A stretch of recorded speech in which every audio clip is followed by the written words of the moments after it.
Estimados participantes, soy Adolfo Carreño y les doy la bienvenida a los cursos de Supply Chain y Logística. En esta oportunidad vamos a hablar en el siguiente módulo acerca de los factores de costo y tiempo en el servicio de transporte o en la contratación del transporte en la cadena de suministro.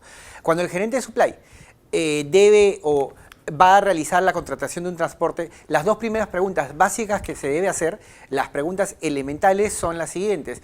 ¿Cuánto me va a costar y en qué tiempo lo va a transportar, ¿no? Entonces son variables básicas. Costo y tiempo son variables que van de la mano. Por lo general, un costo alto de transporte está asociado a tiempos cortos, ¿no? Y al revés también, tiempos cortos están asociados a costos muy bajos. Esto tiene un impacto considerable también en los niveles de inventario en la cadena. Es decir, ¿qué sucede?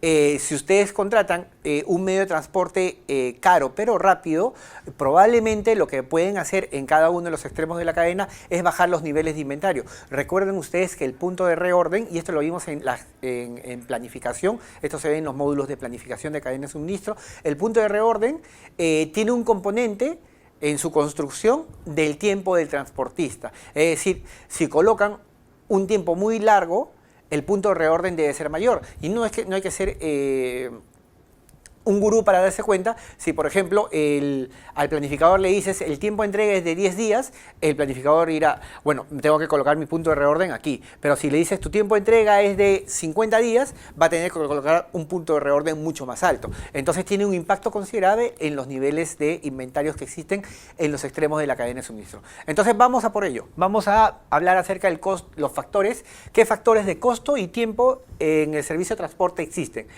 El primer factor de costo bastante importante que debe considerar el gerente de supply es el tamaño de la carga a transportar. Y aquí esto es algo bastante elemental, ¿no? Lo que sucede es lo siguiente: conforme el tamaño de la carga se incrementa, el costo unitario del transporte disminuye. Por ejemplo, he usado la cotización de un conocido transportista courier XYZ que opera aquí en nuestro país, ¿no? Y vamos a decir, un Lima, Asia, China, por ejemplo, o un Lima, Miami. Ustedes pueden revisar esta información. Si transportas vía courier, ustedes ya conocen cómo es el medio de transporte courier. Si transportas vía courier, medio kilo, 0.5 kilogramos, el costo es $72. Pero si transportas 1 kilogramo, el costo no se duplica, sino se incrementa en un porcentaje menor. Si transportas 1.5, el costo no se ha incrementado en un 50%, se ha incrementado en un porcentaje mucho menor. Conforme vas incrementando el tamaño de la carga a transportar, el costo unitario va disminuyendo. Los incrementos no siguen en la misma proporción, ¿no? El incremento en el tamaño de la carga no sigue al incremento en el costo del transporte. El costo del transporte se incrementa en un menor tamaño, ¿no? Entonces, esto es muy importante al momento de planificar el transporte, ¿no? Es decir, cuanto el tamaño de la carga sea mayor, los costos del transporte van a reducir. Pero ¿cuál es el impacto en la cadena de suministro? El impacto es que los niveles de inventario, ya sea en origen o ya sea en destino, se van a elevar, ¿no? Porque tienes que transportar una cantidad mayor, ¿no? Desde el punto de vista del gerente de supply, la carga consolidada tiene un costo de transporte mayor que la carga de camión completo. Si, por ejemplo, el gerente de supply tiene que elegir entre transporte consolidado, recuerdan, el transporte consolidado es no llenas el camión completo, entonces cotizas con un consolidador de carga y le dices, mira, ¿sabes qué? Envíame esta carga consolidada. El consolidador de carga te va a cobrar por los kilogramos o los metros cúbicos que transportes, ¿no? La otra alternativa que tiene el gerente de supply es, por ejemplo, transportarlo en un camión completo. Pero si transporta en un camión completo va a tener que transportar una carga mayor. El flete va a ser el flete por el camión completo, que siempre es menor, ¿no? Si lo comparas con el flete de carga consolidada. En el siguiente ejemplo, que tiene valores bastante reales y que puedes encontrar en nuestro país, podemos ver esto. Un flete de camión completo de 30 toneladas de capacidad de Lima a Cusco tiene un costo de 4.500 a 5.000 soles, ¿no?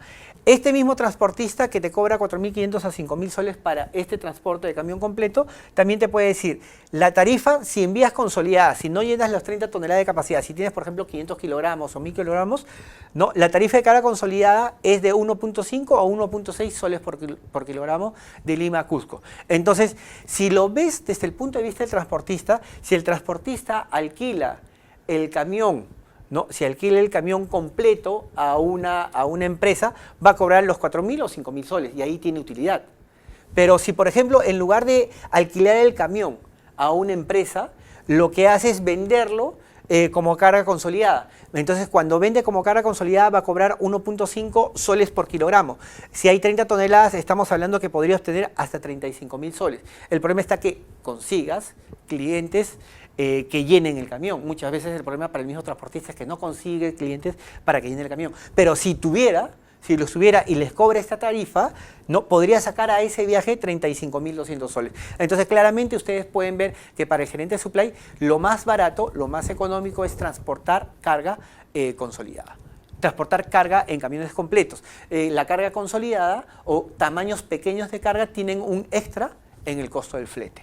¿Ok? Ustedes tienen este ejercicio 2 para hacerlo en casa, sin ningún problema, es bastante sencillo, le he cambiado algunos números, no hay mucha complejidad aquí, ¿no?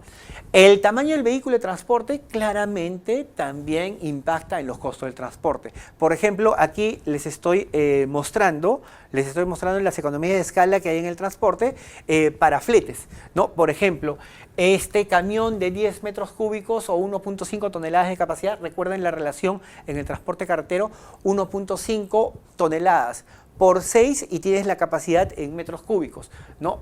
3 por 6, 18 aproximado, 5 por 6, 30, 7 por 6, 42 aproximado. Ok, muy bien.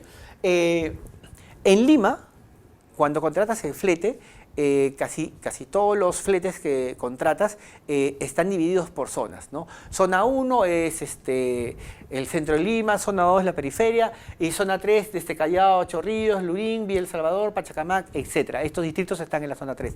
Si tú contratas un flete para la zona 3, para estos distritos acá, un camión de 10 toneladas te cuesta 245. Uno de 20 que le dobla la capacidad no dobla el precio del flete, se incrementa solamente en un porcentaje nuevamente menor, ¿no? Llega a 310. Un camión de 30 toneladas no sube el flete en un 50%, sino en un porcentaje, siempre es un porcentaje menor. Cambias el tamaño, duplicas o incrementas la capacidad del camión, el flete no sigue la misma relación, el flete siempre va un poco más retrasado, es decir, no se incrementa en la misma proporción. Incrementas el tamaño de la unidad de transporte, pero el flete no se incrementa en la misma proporción, ¿no? Entonces, hay escalas en el transporte, en el tamaño del vehículo de transporte, ¿no? Ustedes pueden representar esta escala que hay, estos costos más bajos, en una gráfica y el costo unitario en soles por tonelada, soles por metro cúbico, tiene una curva de este tipo, ¿no? Tiene esta forma de curva. Es decir, si transportan en unidades pequeñas, por ejemplo, aquí, ¿cuánto te sale el metro cúbico? Te saldrá 24 soles. Está por acá. Si transportas en una unidad de 20 metros cúbicos, ¿cuánto te sale el metro cúbico? 310 entre 20, 15 soles. De 24 soles bajas a 15 soles. Es decir, conforme se incrementa la capacidad, ¿no? El costo unitario va a disminuir, ¿correcto?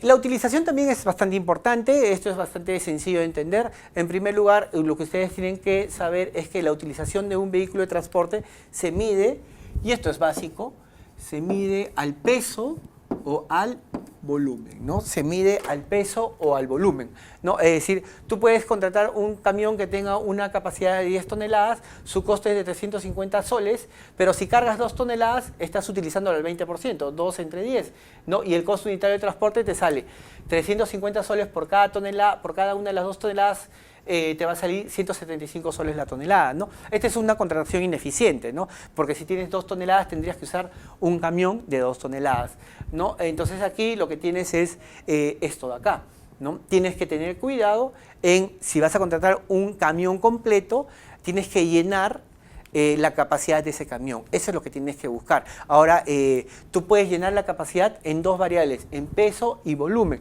pero no necesariamente vas a llegar al 100% en ambas de manera simultánea. Es decir, por ejemplo, carga pesada como acero, como mayólicas o como cualquier otro equipo industrial, pueden tener mucho peso pero no cubren o no copan todo el volumen del camión. Y también puedes tener a la inversa. Es decir, puedes tener carga muy ligera como pañales, ¿no?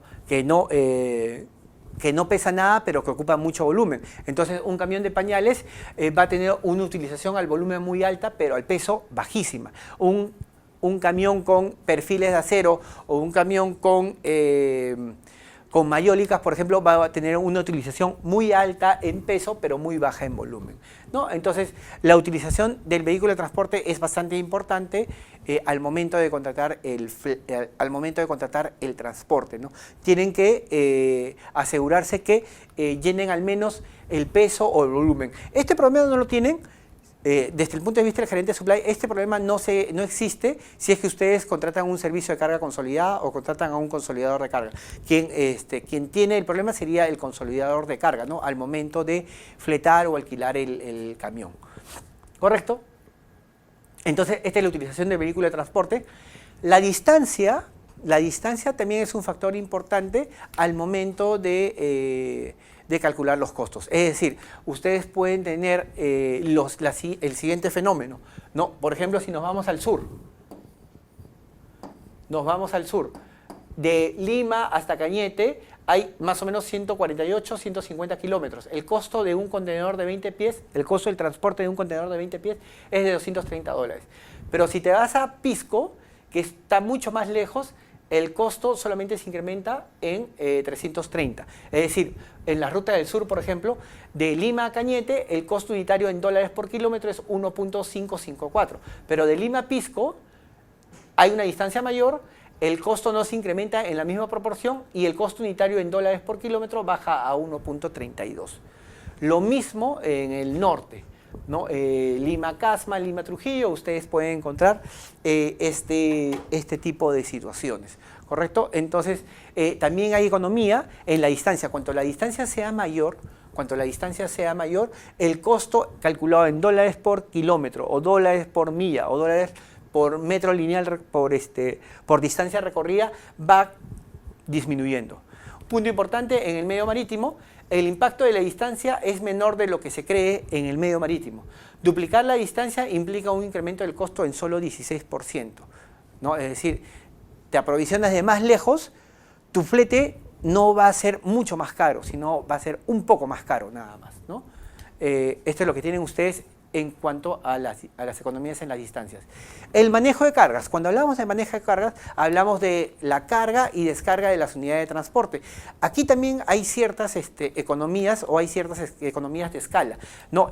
Por ejemplo, en el puerto del Callao, los buques contenedores pueden recibir contenedores de 20 pies, ¿no? El puerto del Callao puede recibir contenedores de 20 pies y contenedores de 40 pies, ¿no? Para los procesos de recepción de buques, ¿no?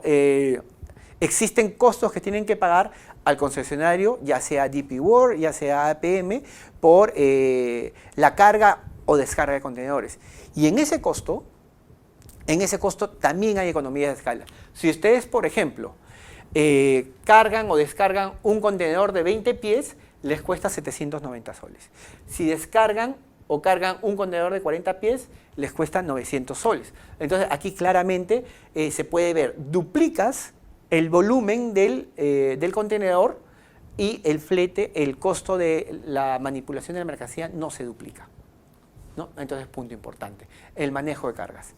El equilibrio de cargas está relacionado más con la habilidad del transportista para conseguir carga de ida y de vuelta.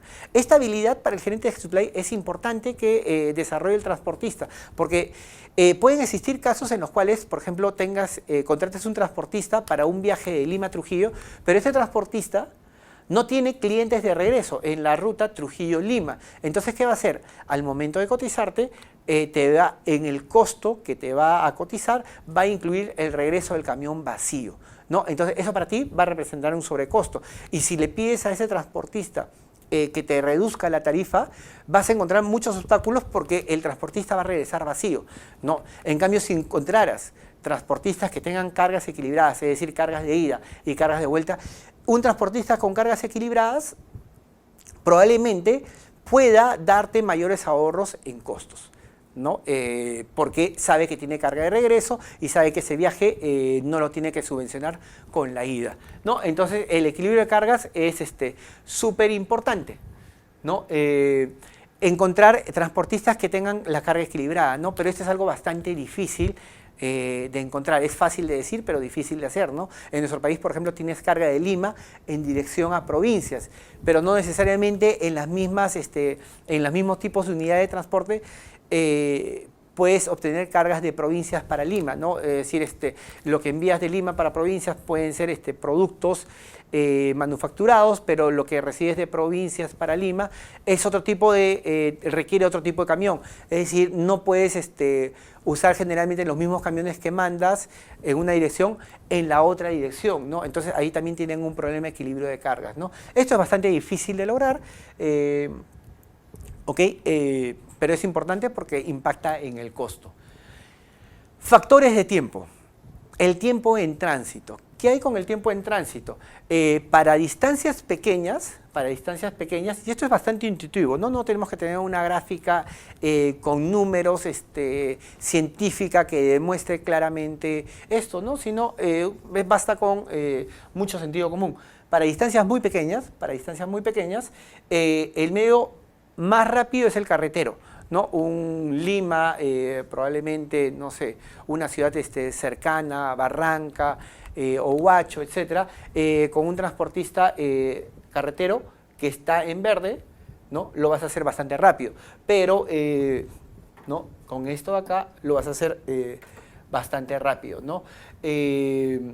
Un transportista aéreo probablemente sea un poquito más caro hasta cierto momento, ¿no? En cierto momento, a partir de cierta distancia, el carretero se vuelve más lento, pero el transportista aéreo mucho más rápido. Recuerden que los transportes aéreos tienen procesos de embarque y desembarque, ¿no? Entonces ahí hay bastantes tiempos muertos ahí que tienen que considerar, ¿no? Esto se refiere, esta es una gráfica que compara el tiempo promedio desde el origen hasta el destino, de puerta a puerta, ¿no? Entonces tienen ustedes esto de acá, mientras que un camión con carga consolidada o un transportista consolidador, el proceso mismo de consolidación tiene su tiempo, toma su tiempo, ¿no? Entonces, ¿qué va a suceder? ¿No? Un transportista de carga consolidada va a tener un tiempo mucho más largo, ¿no? Para determinadas distancias, ¿no? El transportista aéreo, largas, el transportista aéreo es súper rápido. Si contratas un camión exclusivo, lo vas a hacer rápido también, pero si tu carga no completa el camión, ¿no? Entonces vas a usar un servicio de carga consolidada, vas a tener que esperar a que el transportista termine de consolidar el camión y vas a tener un tiempo mayor. Lo mismo, en la misma lógica con el ferroviario, ¿no? Pero lo que sucede con el ferroviario es que el transporte mismo, el vehículo o la unidad de transporte en sí, es lenta por sí misma, ¿no? Entonces, estos son los tiempos en tránsito. Y luego también tienes, además del tiempo en tránsito, que es lo primero que estamos analizando, ustedes tienen la variabilidad. La variabilidad también es importante. ¿Por qué razón? Esto lo vimos nosotros en el trabajo del planificador. El planificador, al definir su estado de seguridad, el planificador, al definir el punto de reorden, el planificador debe considerar el tiempo en tránsito y la variabilidad de ese tiempo en tránsito. Si tienes una alta variabilidad, los estados de seguridad, el punto de reorden va a tener que subir. Si tienes una baja variabilidad y es un transporte confiable, el stock de seguridad y el punto de reorden también va a bajar. Es decir, está afectada la variabilidad del transporte, afecta los niveles de inventario en la cadena. Es por esto que el gerente de supply le pone lupa también a este factor, ¿no? Entonces, ¿qué sucede? Aquí sucede algo bastante interesante, ¿no? Sucede lo siguiente. La variabilidad del tiempo en tránsito está relacionado con ¿qué? Con efectos del clima, tráfico, huelgas, etcétera, ¿no? Y afecta el desempeño del transportista. Pero sucede algo curioso, ¿no? Sucede lo siguiente. El medio marítimo es el de mayor variabilidad. Por ejemplo, ustedes pueden decir lo siguiente. Un tránsito Callao, Lima, Callao, Hong Kong, o al revés, Hong Kong, Callao, lo que fuera. El transporte, digamos, en travesía, hay tormentas y se demora 2 o 3 días, ¿no? Entonces, esa es una variabilidad, 2 o 3 días que estás perdiendo, probablemente en ventas o lo que fuera, ¿no? Tienes 2 o 3 días, hasta 5 días de atraso. Muy bien. Es bastante largo, ¿no? Es un atraso bastante largo. Por ejemplo, si hicieras ese mismo viaje, pero por aéreo, ¿no? El aéreo se demoraría de repente un día. Entonces tú puedes decir y razonar de la siguiente manera, ¿no? El de mayor variabilidad es el marítimo y menor variabilidad es el aéreo, lo cual es correcto, pero si lo comparamos solamente medido en términos absolutos. Si lo comparas como porcentaje, la cosa cambia, porque un tránsito marítimo, ¿no? Hong Kong-Callao o China-Callao puede demorarse 5 días, por ejemplo, 5 días de una travesía que demora 45 días. Eso es un noveno o es 11%, 0.111 o 11%. Pero un atraso en el medio aéreo de 1 o 2 días, vamos a decir 2 días, para un tiempo en tránsito también de 2 días o de 3 días, ¿no? Estamos hablando del 100%, del 60%, porcentualmente, ¿no? Es mucho mayor. Entonces, si tú mides la variabilidad en términos absolutos, el marítimo es el de mayor variabilidad y el aéreo es el de menor variabilidad o más confiable. Pero si lo mides en términos relativos, es decir, comparado con su tiempo en tránsito, ya la cosa cambia. El tiempo en tránsito se refiere al tiempo promedio de entrega que le toma a un envío desplazarse desde el punto de origen hasta el punto de destino, ¿no? Muy bien, ese es el tiempo en tránsito, ¿no? La variabilidad del tiempo en tránsito se refiere a las desviaciones que existen, el del tiempo de entrega real y el promedio e impacta sobre el estado de seguridad, ¿no? Ambos impactan sobre el estado de seguridad y sobre el punto de reorden, ¿no? Ambos, ¿no? Aquí ustedes tienen que poner, ambos impactan 2 puntos, en el punto de reorden y en el stock de seguridad, entre otras cosas, ¿no? Ok, listo. Muy bien, señores, eso es todo por el momento. En los siguientes videos vamos a seguir analizando el medio de transporte y las decisiones que tiene que tomar el gerente de supply para la contratación de los mismos. Muchas gracias.